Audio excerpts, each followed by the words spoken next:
व्यवस्था हम conduct rule में करें। ठीक। राइट। अब निर्णय तो किसी न किसी को लेना है, ये पंचायती राज तो हो नहीं सकता है। तो सीनियर ऑफिसर को निर्णय लेने के लिए हमें हक देना पड़ेगा, माहौल देना पड़ेगा और व्यवस्था देना होगी।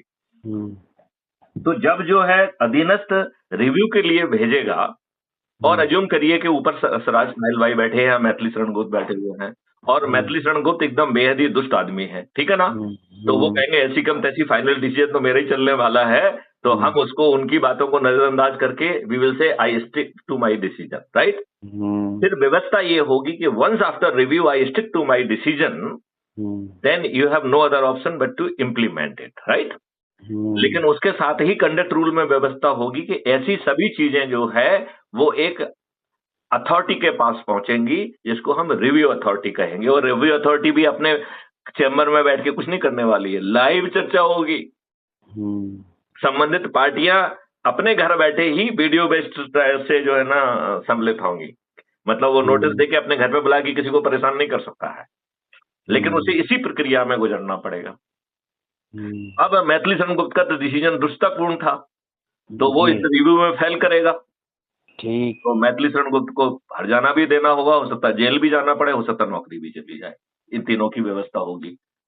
अब बताओ, आपके दुष्ट ब्यूरोक्रेट, जैसे अभी मैं कह रहा था कि आप प्रधानमंत्री की शपथ लेकर भी दुष्टता नहीं कर पाएंगे, अब मैं बता रहा हूं इन बदले हुए कंडक्ट रूल में क्या ये दुष्टता कर पाएंगे? नहीं कर पाएंगे। और दूसरी बात है कि उनकी एसीआर जो है उस ना तो वरिष्ठ अधिकारी लिख रहा है और ना ही राजनेता लिख रहा है। और उनकी तनख्वाहें जो है, उनकी तनख्वाहें भी राज्य सरकार के या सरकार के खजाने से नहीं आ रही है। तो वो कहां से आएगी? आप जो काम करेंगे, जिसका काम करेंगे, उसके पर्सनल अकाउंट से आएगी।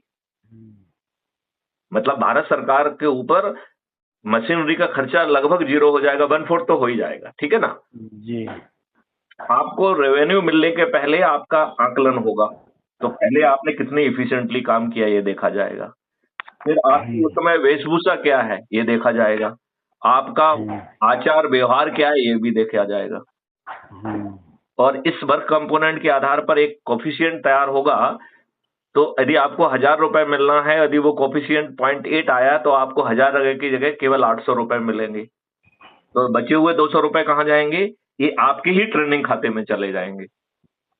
इसका मतलब है कि आपको बदलने के लिए आपकी ट्रेनिंग की व्यवस्था है, सीधे नौकरी से नहीं निकाला जाएगा। यदि आप बदल सकते हो तो बदल लेंगे पहले आपको, ठीक है ना। अब जो है ये हर वर्ग